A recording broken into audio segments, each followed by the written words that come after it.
ಶ್ರೀಮದ್ ಹರಿಕಥಾಮೃತ ಸಾರದಲ್ಲಿ ಒಂದು ಪದ್ಯ ಬರುತ್ತೆ. ಆ ಪದ್ಯದ ಸಾರಾಂಶ ಹೀಗಿದೆ. ಸಮುದ್ರಕ್ಕೆ ಹೋಗಿ ಒಬ್ಬ ವ್ಯಕ್ತಿ ತಾನು ಏನು ತಗೊಂಡು ಹೋಗಿರ್ತಾನೋ ಅಷ್ಟನ್ನು ಮಾತ್ರ ನೀರು ತುಂಬಿಸ್ಕೊಳ್ಳಬಲ್ಲ ಅಂತ. ಹಾಗಾಗಿ ಒಂದು ಲೋಟ ತಗೊಂಡು ಹೋದವ್ರಿಗೆ ಲೋಟ ತುಂಬ ನೀರು ಸಿಗುತ್ತೆ, ದೊಡ್ಡ ತಂಬಿಗೆ ತಗೊಂಡು ಹೋದವ್ರಿಗೆ ತಂಬಿಗೆ ತುಂಬ ನೀರು ಸಿಗುತ್ತೆ, ಹಂಡೆ ತಗೊಂಡು ಹೋದವ್ರಿಗೆ ಹಂಡೆಷ್ಟು ನೀರು ಸಿಗುತ್ತೆ. ಡಾಕ್ಟರ್ ಬನ್ನಂಜೆ ಗೋವಿಂದಾಚಾರ್ಯ ಅವರು ದೊಡ್ಡ ಸಮುದ್ರ, ವನರ್ಹಿ. ಅವರು ಬೇರೆ ಬೇರೆಯವರು ಅವರನ್ನು ಯಾವ ರೀತಿ ಕಾಣ್ತಾರೆ? ಬನ್ನಂಜೆ ಅಂತಂದ್ರೆ ಇಷ್ಟು ನನಗೆ ಅರ್ಥ ಆಯಿತು ಅಂತ ಕೇಳಿದ್ರು, ಅಥವಾ ಸುಮಾರು ಅರ್ಥ ಆಗಿದೆ ಅಂತ. ಯಾಕಂದ್ರೆ ಬನ್ನಂಜೆ ಮಾತಾಡ್ತಿದ್ದೆಲ್ಲ ಅಲೌಕಿಕವಾದಂಥ ಮಾತುಂದ ನಿಮಗೆ ಬಹಳ ಬೇಗ ಗೊತ್ತಾಗ್ತಿತ್ತು. ಈ ಲೋಕಕ್ಕೆ ಸೇರಿದವರೇ ಅಲ್ಲ ಅನ್ನೋಷ್ಟು ಮಟ್ಟಿಗೆ ಅಲೌಕಿಕ ಮಾತುಗಳು. ಹಾಗಾಗಿ ತುಂಬ ಶಾಸ್ತ್ರ ಗೊತ್ತಿದ್ದವರಿಗೆ ಗೊತ್ತಾಯಿತು. ಬನ್ನಂಜೆ ಹೇಳಿದ ಪ್ರತಿ ಪ್ರತಿ ಪ್ರತಿ ಅಕ್ಷರವೂ ನನಗೆ ಗೊತ್ತಾಗ್ತಾ ಇದೆ, ಇದು ನಾ ಕಂಡ ಬನ್ನಂಜೆ ಅಂತ ಘಂಟಾಘೋಷವಾಗಿ ಇಲ್ಲೊಬ್ರು ಅತ್ಯದ್ಭುತ ವಾಗ್ಮಿ ಹೇಳ್ತಾ ಇದ್ದಾರೆ. ನಾನು ಹೇಳ್ತಾರೆ ಈ ವಾಗ್ಮಿ ಬಗ್ಗೆ ಹೇಳಬೇಕಾದ್ರೆ ಮತ್ತಿನ್ನೊಂದು ಕಥೆ. ಮೂರು ತಲೆಮಾರಿನ ಜನ ಎಲ್ಲರೂ ಕೂಡ ವಿದ್ವಾಂಸರು. ಇನ್ನು ಹೆಚ್ಚು ಹೊತ್ತು ಹೇಳಿದ ಅವರ ಹೆಸರು ಹೇಳ್ತೀನಿ. ಶ್ರೀ ಪಂಡರಿನಾಥಾಚಾರ್ಯ ಗಲಗಲಿ ಅಂತ. ಅವರು ಮೊದಲ ತಲೆಮಾರು. ಅವರ ಬಗ್ಗೆ ಹೇಳಬೇಕಾಗೇ ಇಲ್ಲ. ಏಕೆಂದರೆ ಆ ವಯೋವೃದ್ಧರು ಈ ಬೆಳಗಿದ್ದಾನೆ ಬಾಲು ಅವರು ಅಷ್ಟಾದಶ ಪುರಾಣಗಳ ಬಗ್ಗೆ ಹೇಳಿದ್ರು. ಆ ಸಂಸ್ಕೃತ ಪುರಾಣ ಅಷ್ಟನ್ನು ಕನ್ನಡಕ್ಕೆ ಅನುವಾದಿಸಿದಂತಹ ಮಹಾನ್ ಪುರುಷ, ಆಧ್ಯಾತ್ಮ ಚಿಂತಕ. ಅವರ ಮಗ ನಮ್ಮೊಂದಿಗೆ ಇಲ್ಲೇ ನಮ್ಮೊಂದಿಗೆ ಕೂತಿದ್ದಾರೆ, ಶ್ರೀ ಗೋಪಿನಾಥಾಚಾರ್ಯ ಅವರು.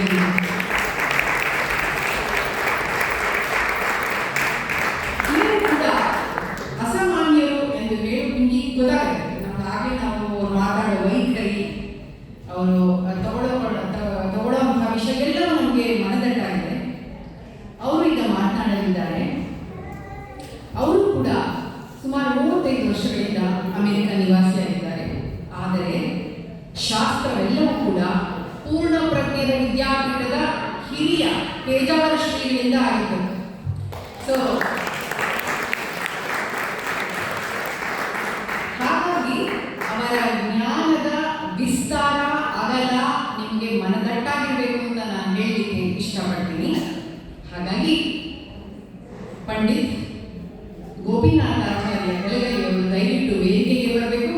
ಇವ್ರ ಮಗನೂ ಕೂಡ ಸಾಕಷ್ಟು ಫೇಮಸ್, ತುಂಬಾ ರೀಲ್ಸ್ ಎಲ್ಲ ಮಾಡಿ ಗಲಗಲಿ ಅಂತ ಆ ಪರಂಪರೆಯನ್ನು ಉಳಿಸ್ಕೊಂಡು ಬರ್ತಾ ಇದ್ದಾರೆ. ಈ ಮಕ್ಕಳನ್ನ ನೋಡಿದ್ರೆ ತುಂಬಾ ಖುಷಿ ಆಗುತ್ತೆ. ಪ್ರತಿಯೊಂದು ಸಂಸ್ಕೃತ ಪದಕ್ಕೂ ಕೂಡ ಒಂದು ಪದ್ಯಕ್ಕೆ ಇಂಗ್ಲಿಷ್ನಲ್ಲಿ ಅದನ್ನು ಅನುವಾದ ಮಾಡಿ ಲಕ್ಷಾಂತರ ಕೋಟ್ಯಾಂತರ ಅಭಿಮಾನಿಗಳನ್ನು ಒಂದು ಪಡೆದಿರುವಂತಹ ಹುಡುಗ. ಸೊ ಹಾಗಾಗಿ ಇದು ದೊಡ್ಡ ಮನೆತನ ಇದೆ, ದೊಡ್ಡ ಪರಂಪರೆ. ಹಾಗಾಗಿ ಶ್ರೀ ಗೋಪಿನಾಥಾಚಾರ್ಯ ಗಲಗಲಿಯವರು ದಯವಿಟ್ಟು ನೀವು ಯಾವ ರೀತಿ ಬನ್ನಂಜೆಯವರನ್ನ ನೋಡಿದ್ರ ಆ ಜ್ಞಾನವನ್ನು ದಯವಿಟ್ಟು ನಮ್ಮೊಂದಿಗೆ ಹಂಚಿಕೊಳ್ಬೇಕು ಅಂತ ನಮ್ಮಲ್ಲಿ ಕಳಕಳಿಯ ಪ್ರಾರ್ಥನೆ. ವೇದಿಕೆ ನಿಮ್ಮದು.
ಪದ್ಮ ಶ್ರೀ ಪದವಿಯನ್ನು ಪಡೆದ ನನ್ನ ಗುರುಗಳು ಬನ್ನಂಜಿ ಗೋವಿಂದಾಚಾರ್ಯರ ಅಡಿದಾವಳಿಗಳಲ್ಲಿ ಸಾಷ್ಟಾಂಗ ಪ್ರಣಾಮಗಳನ್ನು ಸಮರ್ಪಿಸಿ ಆಚಾರ್ಯರ ದ್ವಾದಶ ಸೂತ್ರದ ಕನ್ನಡ ಅನುವಾದ ಸುಂದರವಾಗಿ ಭಾವಮಂದಿರವಾಗಿ ಕೃತ್ಯವಾಗಿ ಮನೋಜ್ಞವಾಗಿ ಮಾಡಿದ ಮಹಾನುಭಾವರು ಅವರು ಅದನ್ನು ಅಷ್ಟೇ ಅಭಾವಾಭಿವ್ಯಕ್ತಿ ಸಮರ್ಥವಾಗಿ ಆಗುವಂತೆ ವಿದ್ಯಾಭೂಷಣರು ಹಾಡಿದ್ದಾರೆ.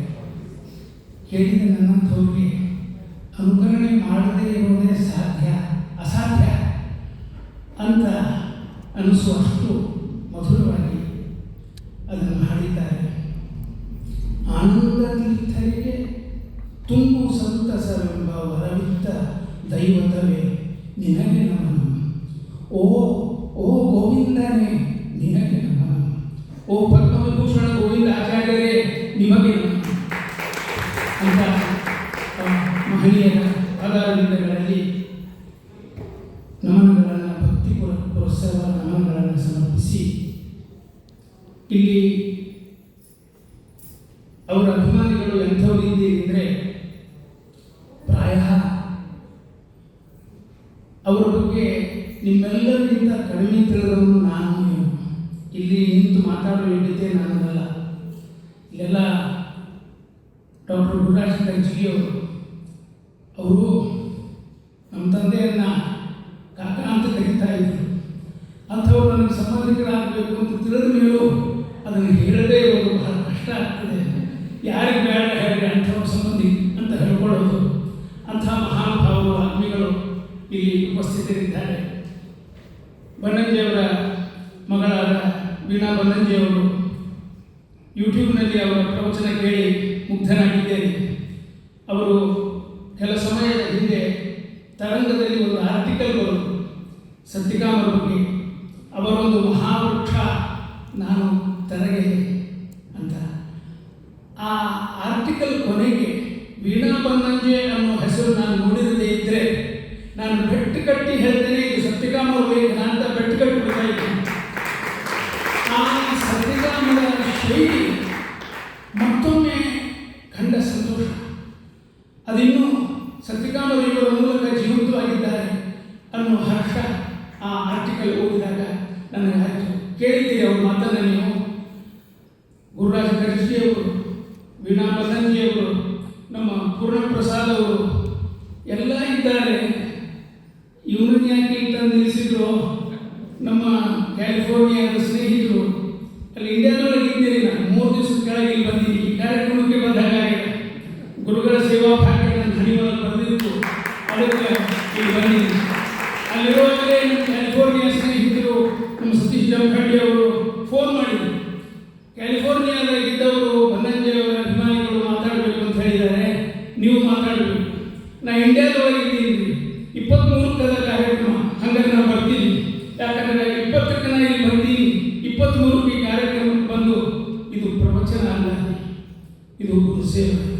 ನನ್ನ ಪಾಲಿಗೆ ಇದೊಂದು ಭಾಗ್ಯ. ಇದನ್ನು ನನಗೆ ಕರುಣಿಸಿರ್ತಕ್ಕಂಥ ನನ್ನ ಕ್ಯಾಲಿಫೋರ್ನಿಯಾ ಸ್ನೇಹಿತರಿಗೆ ಅನಂತ ಕೃತಜ್ಞತೆಗಳನ್ನು ಅರ್ಪಿಸಿ ನನ್ನ ಮಾತು ಶುರು ಮಾಡುವ ಮೊದಲು ಇನ್ನೊಂಚೂರು ತೊಂದರೆ ಕೊಟ್ಬಿಡ್ತೀನಿ. ಇಲ್ಲಿ ಕುಳಿತವರೊಬ್ಬರು ತಂದೆ ಮಗ ಇಬ್ಬರು ಇದ್ದೀರಿ, ಒಂದೆರಡು ಗಂಗಾಲ ಹಳ್ಳಿ ಬಗ್ಗೆ ಹೇಳಬೇಡಿ. ಬನ್ನಂಜಿಯವರಿಗೆ ಗಂಗಾಲ ಹಳ್ಳಿ ಬಹಳ ಪ್ರೀತಿ. ನಾನು ಇಲ್ಲಿ ಬರೋ ಹಿಂದಿನ ದಿವಸ, ಈಗ 4 ದಿವಸದ ಹಿಂದೆ, ಕಡ್ಡಿ ಪದರಿಯಾಚಾರ್ಯರು ಅಂತ ವಿದ್ಯಾಪೀಠದಲ್ಲಿ ನನ್ನ ಕ್ಲಾಸ್ಮೇಟ್ ಅವರು ಬನ್ನಂಜೆ ಬರಹಗಳನ್ನು ಎಡಿಟ್ ಮಾಡಿದರು, ಸಂಸ್ಕೃತ ಬರಹಗಳನ್ನು ಎಡಿಟ್ ಮಾಡಿದರು. ಒಂದು ದಿವಸ ವಿದ್ಯಾಪೀಠಕ್ಕೆ ಹೋಗಿದ್ದೆ, ಎದುರುಗಡೆ ಬದರಿಯಾಚಾರ್ಯ ಕಾಣಿಸಿದ್ರು. ನನಗೂ ಅವ್ರಿಗೂ ಏಕವಚನ ಸ್ನೇಹ. ಏನೋ ಬದರಿ ಹೆಂಗಿದೆಯೇನು, ಯಾವಾಗ ಬಂದು ಬಾಯಿ ಏನು ಹೆಂಗೆ ಕರೆದು ಅಂದರೆ ಕೈ ಹಿಡಿದು ಸ್ವಲ್ಪ ಇಲ್ವಾ ಅಂತ ಗುಟ್ಟಾಗಿ ಕರ್ಕೊಂಡು ಹೋಗಿ ಗೋಡೆ ಹತ್ತಿರ ನಿಲ್ಲಿಸಿ ಅವ್ರು ಕೊಡಲಿಲ್ಲ ಬುದ್ಧಿಜೀವಿ ಚೀಲ ಅದು ತೆಗೆದು ಇಲ್ಲಿ ನೋಡು ಅಂದರು. ಏನು ಕಾಗದಗಳ ಅದರಲ್ಲಿ ನೀವು $100 ಪಿಂಡಿಗಳನ್ನು ಒಂದು ಚೀಲದಲ್ಲಿ ಇಟ್ಕೊಂಡ್ರೆ ಗುಟ್ಟಾಗಿ ಒಬ್ಬ ಗೆಳೆಯನ ಕರೆದು ನೋಡಿಲಿ ಅಂತ ತೋರಿಸ್ತಿರಲ್ಲ. ಆ ಮುಖಭಾವ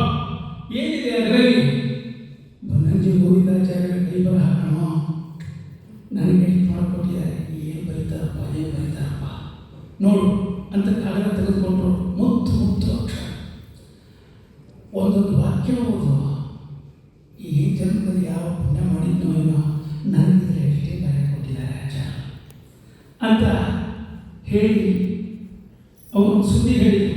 ನಾ ಹೇಳ್ತೀನಿ ಬನ್ನಂಜೆ ಗೋವಿಂದಾಚಾರ್ಯ ಸ್ಮರಣೆ ಕ್ಯಾಲಿಫೋರ್ನಿಯಾದಲ್ಲಿ ನಡೀತಾ ಇದೆ, ಅಲ್ಲಿ ಹೋಗ್ತಾ ಇದ್ದೀನಿ. ಹಂಗಾರೆ ಒಂದು ಘಟನೆ ಹೇಳು. ಏನು ಉಡುಪಿಯಲ್ಲಿ ಬನ್ನಂಜೆ ಗೋವಿಂದಾಚಾರ್ಯರು ಪಂಡರೀನಾಥಾಚಾರ್ಯರು ಅಲ್ಲಿ ರಥಬೀದಿಯಲ್ಲಿ ಓಡಾಡ್ತಾ ಇದ್ರು. ಯಾವುದೋ ಒಂದು ಕಾರ್ಯಕ್ರಮಕ್ಕೆ ಹೋಗಬೇಕಾಗಿದೆ ಇಬ್ಬರು. ಆ ಕಾರ್ಯಕ್ರಮ ಸ್ವಲ್ಪ ತಡ ಇದೆ ಅಂತ ಗೊತ್ತಾಯ್ತು.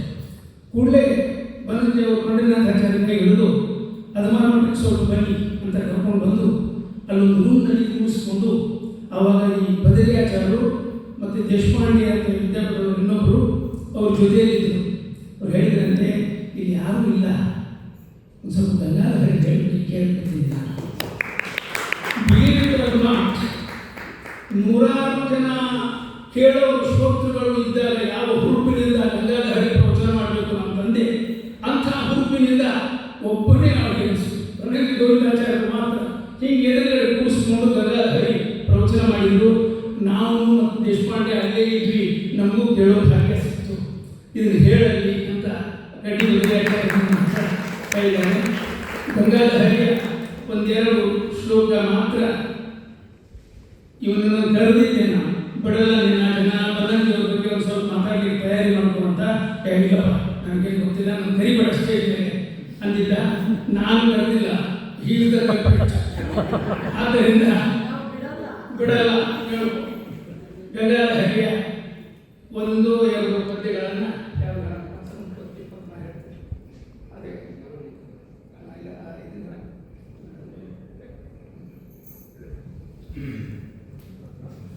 ಗಂಗೆಯ ಉತ್ಪತ್ತಿಯನ್ನು ಕುರಿತು ಜಗನ್ನಾಥ ಮಾಡಿರ್ತಕ್ಕಂಥ ಸಂಸ್ಕೃತ ಪದ್ಯ ಚೂರ್ಗಿ ಯಾರು ಹೇಳಿ ನೀವು ಹೋಗ್ಬಿಡಿ, ನೀವು ಕೇಳಬೇಕು. ಅಲ್ಲಿದೆ ಅದು ಹೊಸ್ತದು ಕೊಡ್ಬೋದು, ಹೊಸದು ಹಾಂ ಹೊಸ್ತದು. ಇಷ್ಟೆಲ್ಲ ದೊಡ್ಡವ್ರ ಮುಂದೆ ಧೈರ್ಯ ಹೋಗಿದೆ, ಬಾಯಿ ಒಳಗೋಗಿದೆ. ನಮ್ಮ ಡಾಕ್ಟರ್ ಗುರುರಾಜ್ ಗರ್ಜಿಗೆ ಅವರು ಒಂದು ಕಡೆಗೆ ಹೇಳಿದ್ದಾರೆ, ಮೊಟ್ಟ ಮೊದಲು ಗೋಖಲೆ ಇನ್ಸ್ಟಿಟ್ಯೂಟ್ ಆಗಿ ಮಾತಾಡಿದಾಗ GP ರಾಜರತ್ನಂ ಅವರು ಅವರಿಗೆ ಧೈರ್ಯ ಹೇಳಿದರು ಅಂತ ಅದನ್ನು ನೆನೆಸ್ಕೊಂಡು ಧೈರ್ಯ ತಂದುಕೊಳ್ತಾ ಇದ್ದೇನೆ.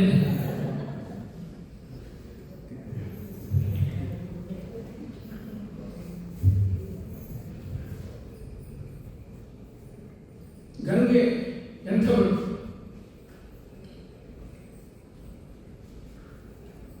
ಅಮೃತಕ್ಕಿಂತ ಸವಿ ಅಂಬು ಅಂಬೆ ಜಗಕಾವ ನೀರ ರೂಪ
ಸುಕೃತಮಕಮೂರ್ತಂ ಸುಮನಸಾಂ ಸುಧಾ ಸೌಂದರ್ಯಂತೆ ಸಲಿಲಮಶಿವಂ ನಶ್ಯಮಯತು.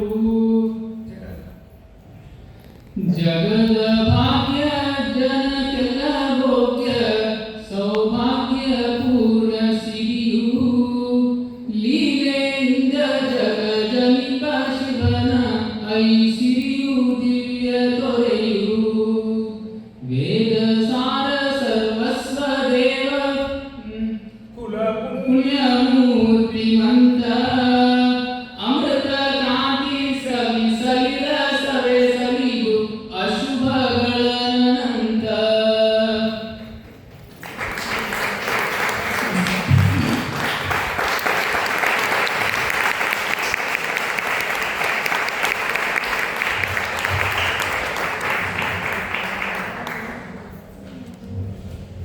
ಸರಸ್ವತಿ ವಿಠಲವರು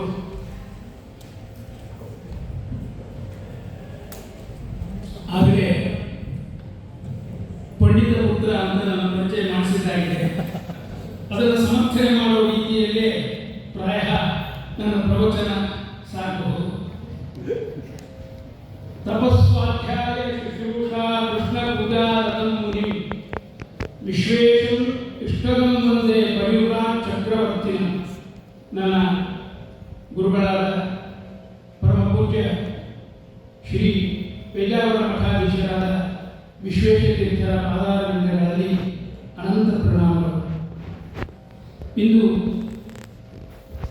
ಈ ಕಾರ್ಯಕ್ರಮ ಮತ್ತು ಇಂಥ ಅನೇಕ ಸಾಂಸ್ಕೃತಿಕ ಧಾರ್ಮಿಕ ಕಾರ್ಯಕ್ರಮಗಳು ಕ್ಯಾಲಿಫೋರ್ನಿಯಾದಲ್ಲಿ ನಡೆಸಲು ಸಾಧ್ಯವಾಗುವಂತೆ ಈ ಸಂಸ್ಥೆಯನ್ನು ನಿರ್ಮಿಸಿದ ಮಹಾನುಭಾವರ ಪಾದಾರವಿಂದಗಳಿಗೆ ಶ್ರೀ ವಿದ್ಯೆ ಮಠಾಧೀಶರ ಪಾದಾರವಿಂದಗಳಿಗೆ ಕೃತಜ್ಞತಾಪೂರ್ವಕ ನಮನಗಳು. ಇನ್ನು ಸಭಿಕರು ನಾನು ಆಗಲೇ ಹೇಳಿದ ಹಾಗೆ ಬನ್ನಂಜಿಯವರ ಬಗ್ಗೆ ಪ್ರಾಯ ನಿಮ್ಮಲ್ಲಿ ಪ್ರತಿಯೊಬ್ಬರು ಇಲ್ಲಿ ಬಂದು ಮಾತಾಡುವಷ್ಟು ತಿಳ್ಕೊಂಡಿದ್ದೀವಿ. ಆದ್ದರಿಂದ ನಿಮಗೆ ಏನು ಹೊಸದಾಗಿ ಹೇಳ್ತೇನೆ ಅನ್ನೋ ಭ್ರಮೆ ನನಗಿಲ್ಲ. ನಾವು ನೀವು ಸೇರಿ 90ರ ಈ ಪರ್ವಕಾಲದಲ್ಲಿ ಅವರ ಸ್ಮರಣೆಯನ್ನು ಮಾಡಿಕೊಳ್ಳೋಣ ಅನ್ನೋ ವಿಜ್ಞಪ್ತಿಯೊಂದಿಗೆ ನನ್ನ ಮಾತನ್ನು ಆರಂಭಿಸ್ತಾ ಇದ್ದೇನೆ. 1977ನೇ ಇಸವಿಯ ಒಂದು ಘಟನೆ. ಪೂರ್ಣಪ್ರಜ್ಞೆ ವಿದ್ಯಾಪೀಠದಲ್ಲಿ ನಾನಾಗ ವಿದ್ಯಾರ್ಥಿ ಆಗ್ತಾನೆ ಸೇರ್ಕೊಂಡಿದ್ದೆ. ಕೆಲವು ದಿವಸಗಳಾಗಿತ್ತು. ಭಂಡಾರಗಿರಿ ಶ್ರೀಪಾದರ ವಿದ್ಯಾಮಾನ್ಯ ತೀರ್ಥರು ವಿದ್ಯಾಪೀಠದಲ್ಲಿ ವಾಸವಾಗಿದ್ದರು. ಅಲ್ಲಿ ನಾರಾಯಣದಾಸರ ಮನೆ ಅಂತ ವಿದ್ಯಾಪೀಠದ ಪ್ರಿಮೈಸಸ್ನಲ್ಲಿ ಒಂದು ಸ್ಥಳ, ಅಲ್ಲಿ ಅವರಿದ್ದರು. ಒಂದೊಂದು ತಿಂಗಳು ಒಬ್ಬೊಬ್ಬ ವಿದ್ವಾಂಸರ ಉಪನ್ಯಾಸ ವಿದ್ಯಾಪೀಠದಲ್ಲಿ ಏರ್ಪಾಡಾಗಿತ್ತು ವಿದ್ಯಮಾನ್ಯ ಪರೀಕ್ಷೆ. ಆ ಪ್ರಕಾರ ಮೊದಲನೇ ತಿಂಗಳು ಮುಗಿದಿದೆ. 2ನೇ ತಿಂಗಳು ಬನ್ನಂಜೆ ಗೋವಿಂದಾಚಾರ್ಯರ ಪ್ರವಚನ. 6:30ಗೆ ಪ್ರವಚನ. 6 ಗಂಟೆಗೆ ಅವರು ವಿದ್ಯಮಾನ್ಯರಿಂದ ಕೊಠಡಿಗೆ ಬಂದಿದ್ದಾರೆ. ಒಂದು ಅರ್ಧ ಗಂಟೆ ಇಬ್ಬರು ಏನೋ ಮಾತಾಡಿದ್ದಾರೆ. ನನ್ನ ಹಿರಿಯ ಮಿತ್ರ ಶ್ರೀ ರಾಮವಿಠಲಾಚಾರ್ಯ ಅಲ್ಲಿ ಇದ್ದರು. ಯಾವ ರೂಮ್ನಲ್ಲಿ ಬನ್ನಂಜಿಯವರು ಮತ್ತು ಸ್ವಾಮಿಗಳು ವಿದ್ಯಾಮಾನ್ಯ ತೀರ್ಥರು ಇದ್ದರೋ ಅಲ್ಲಿ ನನ್ನ ಹಿರಿಯ ಮಿತ್ರ ರಾಮವಿಠಲಾಚಾರ್ಯರಿದ್ದರು. ಅವರೇ ನನಗೆ ಈ ಸಮಾಚಾರ ತಿಳಿಸಿದ್ದು. ಅವರಿಗೆ ಕೃತಜ್ಞತೆಗಳನ್ನು ತಿಳಿಸಿ ಮುಂದುವರಿಸ್ತಾ ಇದ್ದಾರೆ. ಇಬ್ಬರು ಮಾತಾಡಿದ್ದಾರೆ ಅರ್ಧ ಗಂಟೆ, ಸ್ವಾಮಿಗಳು ಬನ್ನಂಜಿಯವರು. 6:30 ಹೊತ್ತಿಗೆ ಯಾರೋ ಒಂದು ಪ್ರವಚನ ರೆಡಿಯಾಗಿದೆ ಬನ್ನಿ ಅಂತ ಕರೆದರು. ಇಬ್ಬರು ಎದ್ರು. ದಾರಿಯಲ್ಲಿ ಬನ್ನಂಜಿಯವರು ವಿದ್ಯಮಾನ್ಯ ತೀರ್ಥರಿಗೆ ಹೇಳ್ತಾ ಇದ್ದಾರೆ, ನನಗೆ ವಿಷಯ ಯಾವುದು ಅಂತ ನೀವು ಹೇಳಿಲ್ಲ, ಆದ್ದರಿಂದ ಭಾಗವತ ಸಪ್ತಮ ಸ್ಕಂಧದ ಬಗ್ಗೆ ಮಾತಾಡಬೇಕು ಅಂತ ನಾನು ಮಾಡಿಕೊಂಡಿದ್ದೇನೆ, ಆಗಬಹುದೇ ಅಂತ ಕೇಳಿದೆ. ಆಗ ವಿದ್ಯಮಾನ್ಯ ತೀರ್ಥರು ಹೇಳಿದಂತೆ, ಇದು ಮಹಾಭಾರತ ಪ್ರವಚನ ಮಾಲಿಕೆ.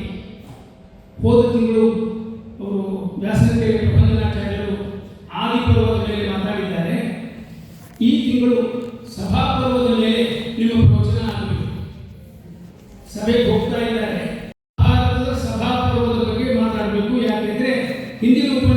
ವ್ಯಾಸರು ಆದಿಪರ್ವದ ಬಗ್ಗೆ ಮಾತಾಡಿದ್ದಾರೆ. ಈ ತಿಂಗಳು ಪೂರ್ತಿ ನಿಮ್ಮ ಉಪನ್ಯಾಸ ಸಭಾಪರ್ವದ ಮೇಲೆ ಆಯಿತು.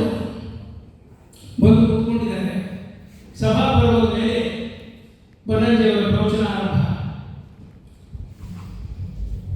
ಸಭಾಪರ್ವದಲ್ಲಿ ಮಗಧ ರಾಜ ಜರಾಸಂಧನ, ಈಗಿನ ಬಿಹಾರ್, ಪಾಟ್ನಾ ಗಯಾ ಅಂತೆಲ್ಲ ಈಗ ಹೆಸರು, ಅವಾಗ ಮಗಧ ಅಂತ ಕರೀತಾ ಇದ್ರು, ಜರಾಸಂಧ ಆಳ್ತಾ ಇದ್ದ. ಆ ಮಗಧ ರಾಜನ ನಗರಗಳ ವರ್ಣನೆ ಸುಮಾರು ಒಂದು 15 ಶ್ಲೋಕಗಳಿವೆ. ಬನ್ನಂಜಾಚಾರ್ಯರು ಮೊದಲೇ ಉಪನ್ಯಾಸದ ವಿಷಯ ಕೂಡ ಅವರಿಗೆ ತಿಳಿಸಿಲ್ಲ. ಸಭಾಪರ್ವದ ಬಗ್ಗೆ ಮಾತಾಡಲಿಕ್ಕೆ ಶುರು ಮಾಡಿ ಮಹಾಭಾರತದ ಸಭಾಪರ್ವದಲ್ಲಿರ್ತಕ್ಕಂಥ ಮಗಧ ಪ್ರದೇಶದ ಜರಾಸಂಧನ ರಾಜ್ಯದ ನಗರ ವರ್ಣನೆ, ಆ ಶ್ಲೋಕಗಳನ್ನು ಸಂಸ್ಕೃತದಲ್ಲಿ ಹೇಳಿ ಅದರ ಅರ್ಥ ಹೇಳ್ತಾ ಇದ್ದಾರೆ. ಇವರು ಕೈ ಹಿಡಿದುಕೊಂಡಿದ್ದಾರೆ. ಮಹಾಭಾರತದ ಮೇಲೆ ಪ್ರವಚನ ಮಾಡುವಾಗ ಸಾಧಾರಣವಾಗಿ ನಗರದ ವರ್ಣನೆ, ಮುಖ್ಯ ಕಥಾ ಏನಪ್ಪಾಗಿ ಇಂದ್ರಪ್ರಸ್ಥಕ್ಕೆ ಯುಧಿಷ್ಠಿರನಿಗೆ ಪಟ್ಟಾಭಿಷೇಕ ಆಗ್ತದೆ.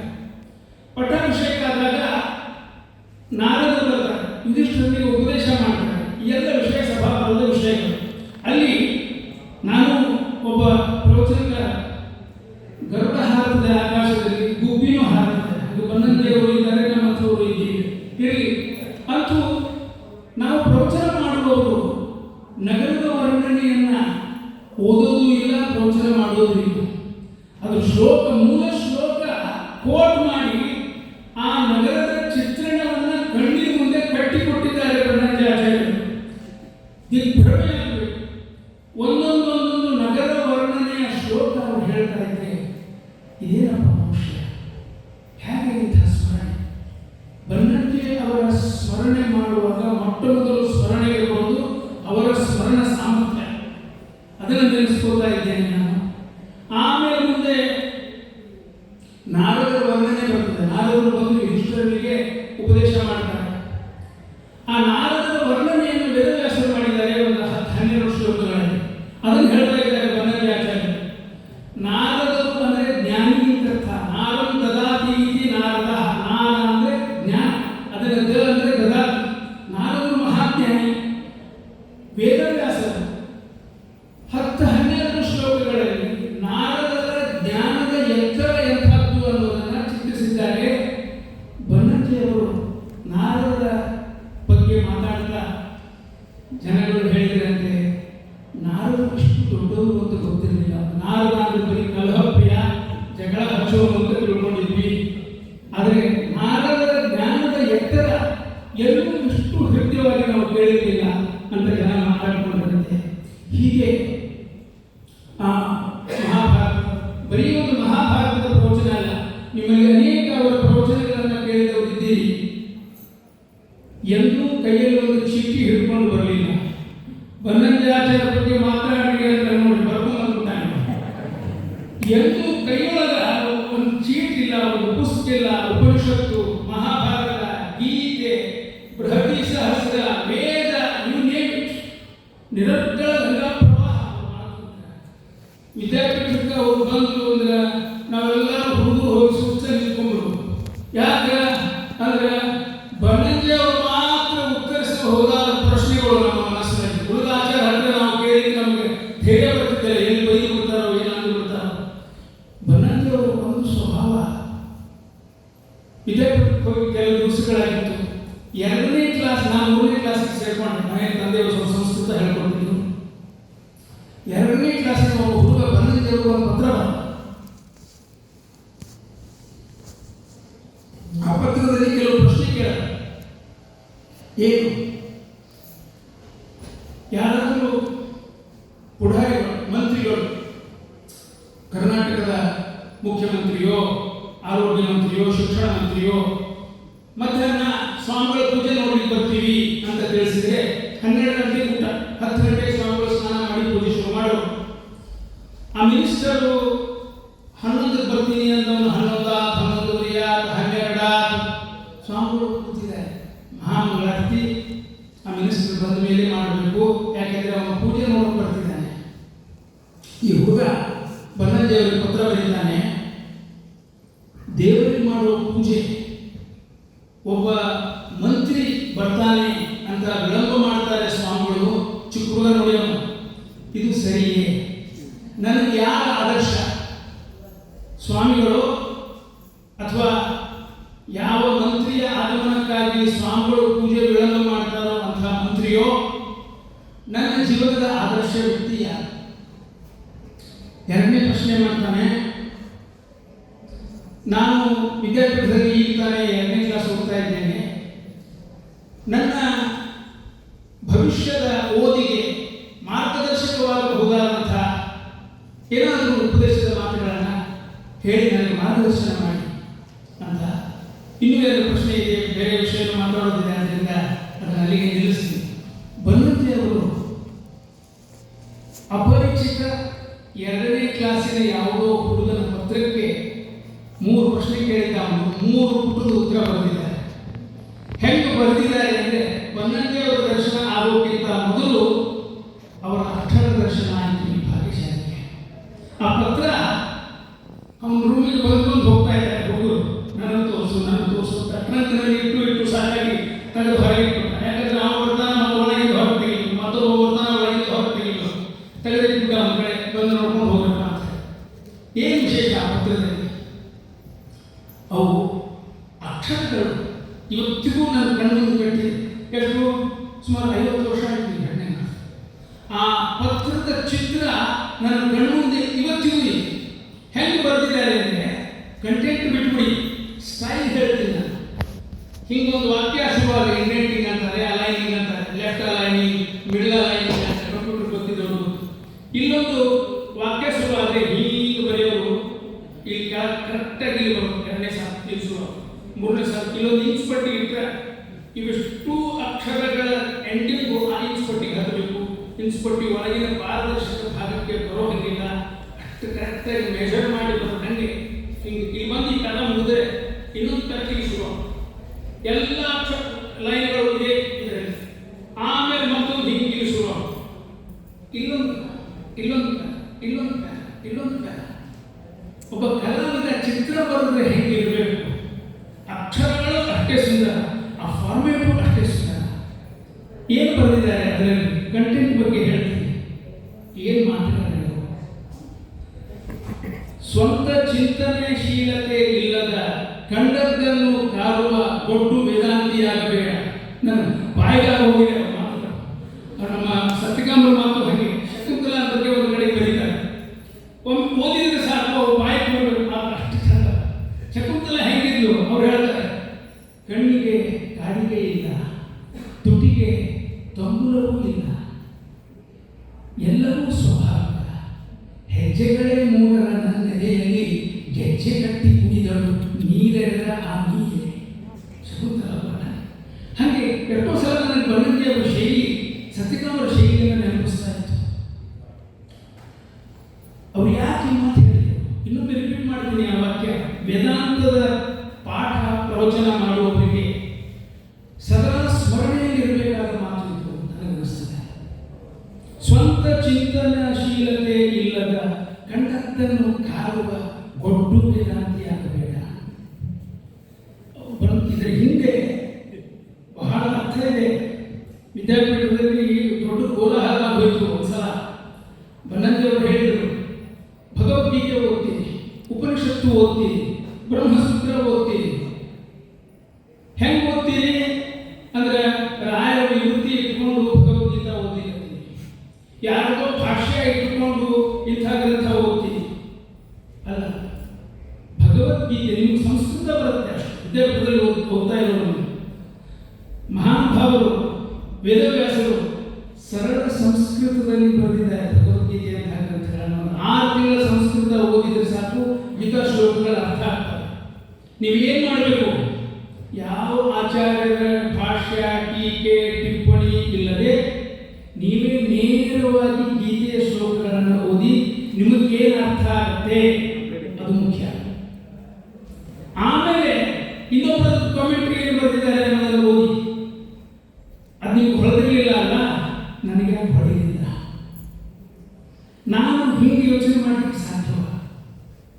ಯಾವುದೇ ಗ್ರಂಥ ಯಾವ ಕಾಮೆಂಟರಿಗಳು ಇಲ್ಲದೆ ಮೂಲವನ್ನು ನೇರವಾಗಿ ಓದಿ ಗ್ರಹಿಸುವ ಪ್ರಯತ್ನ ಮಾಡಬೇಕು. ನೀವು ಯಾರಿಗೆ ಗೊತ್ತು ಆ ಭಗವಂತ ಯಾರ್ಯಾರು ಹೋಗಿದ್ದೇನೆ ಏನೇನು ಬಂದಿದ್ದಾರೋ ಏನೋ. ಆ ಕಾಮೆಂಟ್ರಿ ಬರೆದವರಿಗೆ ಹೊಳಿದೇ ಇದ್ದು ನೀವು ಹೊಳಿಬಾರ್ದು ಅಂತ ಏನಿದೆ ಇದು ನೋಡಿ ಸ್ಟೇಟ್ಮೆಂಟ್ ಏನು. ಆ ಹಿಂದಿನವರು ದೊಡ್ಡವರು ಅಪರೋಕ್ಷ ಜ್ಞಾನಿಗಳು ಸರ್ವಜ್ಞರು ಅವರಿಗೆ ಹೊಳಿಲಾರದು ಈ ಹುಡುಗರಿಗೆ ಹೊಳಿಲಿಕ್ಕೆ ಸಾಧ್ಯವ? ಏನು ಮಾತಾಡ್ತಾರೆ ಬನ್ನಂಜೆ ಅದನ್ನು ಎದುರಿಸಿದ್ರು. ಅವ್ರು ಹೇಳಿದ್ರು, ನಮಗೆ ಯಾರಿಗೂ ಯಾರು ಬಂದಿದೆ ಏನು ಅನ್ನೋದು ಗೊತ್ತಿಲ್ಲ. ಅಷ್ಟೇ ಅಲ್ಲ, ಒಂದು ವಿದ್ಯಾರ್ಥಿಯ ವ್ಯಕ್ತಿತ್ವ ಬೆಳೆಯಬೇಕಾದರೆ ನೇರವಾಗಿ ಅವನೇ ಮೂಲ ಹೋಗಬೇಕು. ತನಗೆ ಏನು ಅರ್ಥ ಆಗ್ತದೆ ಪ್ರಾಮಾಣಿಕವಾಗಿ ಅದನ್ನು ದಾಖಲಿಸಬೇಕು. ಆಮೇಲೆ ಇತರರು ಏನು ಹೇಳಿದ್ದಾರೆ, ಶಂಕರಾಚಾರ್ಯರು ಏನು ಹೇಳಿದ್ದಾರೆ ಆ ಗೀತೆ ಶ್ಲೋಕಕ್ಕೆ, ಮಧ್ವಾಚಾರ್ಯರು ಏನು ಹೇಳಿದ್ದಾರೆ, ರಾಮಾನುಜಾಚಾರ್ಯರು ಏನು ಹೇಳಿದ್ದಾರೆ, ಇವ್ರಿಗೆ ಬಂದ ವಿಚಾರ ನನಗೆ ಯಾಕೆ ಬರಲಿಲ್ಲ, ಇನ್ನೊಂದ್ಸಲ ನಾನು ಮೂಲವನ್ನು ಓದುವಾಗ ಈ ದಿಕ್ಕಿನಲ್ಲಿ ವಿಚಾರ ಮಾಡಿ ಇವ್ರ ತರಹ ಇದಕ್ಕೆ ಅರ್ಥವನ್ನು ಹೊರಡಿಸಲಿಕ್ಕೆ ಸಾಧ್ಯವ? ಇದು ಅಧ್ಯಯನಿಸಬೇಕಾದ ರೀತಿ. ಆದ್ದರಿಂದ ಇನ್ನೊಮ್ಮೆ ಅವರು ಹೇಳಿದ ಮಾತು, ಸ್ವಂತ ಚಿಂತನಶೀಲತೆ ಇಲ್ಲದ ಗಂಡತ್ತನ್ನು ಕಾರುವ ಗೊಡ್ಡು ವೇದಾಂತಿಯಾಗಬೇಡಿ. ಇದು ಆ ಮಾತಿನ ಹಿಂದಿರತಕ್ಕಂಥ ಒಂದು ಅರ್ಥ. ಇನ್ನೊಂದು ಅವರು ಹೇಳಿದ್ದು, ನಿನಗೆ ಪೇಜಾವರ ಸ್ವಾಮಿಗಳು ಆದರ್ಶ ಅಲ್ಲ, ಆ ಬಂದಿರೋ ಮಿನಿಸ್ಟರು ಆದರ್ಶ ಅಲ್ಲ, ನಿನಗೆ ಆದರ್ಶ ವ್ಯಕ್ತಿ ಯಾರು ಗೊತ್ತೇ? ಮುಂದೆ ಬರೀತಾರೆ, ನಿನ್ನೊಳಗೆ ಏನಿದೆ? ದೇವರು ಭಗವಂತನ ಸೃಷ್ಟಿನಲ್ಲಿ ಯಾವ ಜೀವಿಯೂ ವ್ಯರ್ಥ ಅಲ್ಲ.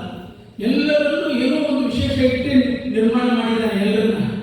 ನಿನ್ನೊಳಗೆ, ನಿನ್ನ ವ್ಯಕ್ತಿತ್ವದೊಳಗೆ ಭಗವಂತ ಏನು ವಿಶೇಷ ಇಟ್ಟಿದ್ದಾನೆ? ನಿನ್ನ ಸಹಜ ಸ್ವಭಾವದಲ್ಲಿ ಯಾವ ಶಕ್ತಿಗಳನ್ನು ಅಡಕಗೊಳಿಸಿದ್ದಾನೆ? ಎಲ್ಲ ಕ್ಷೇತ್ರಗಳಲ್ಲೂ ಅಧ್ಯಯನ ಮಾಡು, ಎಲ್ಲ ಕ್ಷೇತ್ರಗಳಲ್ಲೂ ತೊಡಗಿಸಿಕೋ. ಕರ್ಮಣಿ ಅಕರ್ಮಣಿ ಪಶ್ಯೆ. ಯಾವುದನ್ನು ಮಾಡುವಾಗ ಇದು ಕೆಲಸ ಅಂತ ನಿನಗೆ ಅನಿಸೋದೇ ಇಲ್ವೋ, ಆನಂದ ಆಗ್ತದೋ, ಅದು ನಿನ್ನ ಪಾಲಿನ ಕರ್ಮ, ನಿನ್ನ ಕ್ಷೇತ್ರ ಅಂತ ಗುರುತಿಸ್ಕೋ ಅಂತ ಒಂದು ಘಟನೆ. ಸ್ವಲ್ಪ ಟೈಮ್ ಮುಗಿದ್ಕೊಳ್ಳಿ, ಕೈ ಎತ್ಕೊಳ್ರಪ್ಪ. ಬನ್ನಂಜೆ ಬಗ್ಗೆ ಮಾತಾಡ್ತಾ ಹೋದಂಗೆ ನನಗೆ ಸಮಯ ಸಾಗುತ್ತೆ ಗೊತ್ತಾಗೋದಿಲ್ಲ. ಧಾರವಾಡದಲ್ಲಿ ಅವರೊಂದು ಗೀತೋಪನ್ಯಾಸ, ಯದಾ ಯದಾ ಹಿ ಧರ್ಮಸ್ಯ ಗ್ಲಾನಿರ್ಭವತಿ ಭಾರತ ಅಭ್ಯುತ್ಥಾನಂ ಅಧರ್ಮಸ್ಯ ತದಾತ್ಮಾನಂ ಸೃಜಾಮ್ಯ. ಎಲ್ಲರಿಗೂ ಗೊತ್ತಿರೋ ಶ್ಲೋಕ, ಟಿವಿ ಮಹಾಭಾರತ ಇದನ್ನು ಪ್ರಸಿದ್ಧಿಗೊಳಿಸಿದೆ.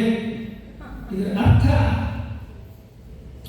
ಏನು ಹೇಳಿದರೆ ಆಶ್ಚರ್ಯಪಡ್ತೀರಿ. ಬನ್ನಂಜೆಯವರು ಹೇಳಿದ ಅರ್ಥ ಹೇಳ್ತೀನಿ ನಿಮಗೆ. ಯದಾ ಯದಾ ಹಿ ಧರ್ಮಸ್ಯ ಗ್ಲಾನಿಃ ಭವತಿ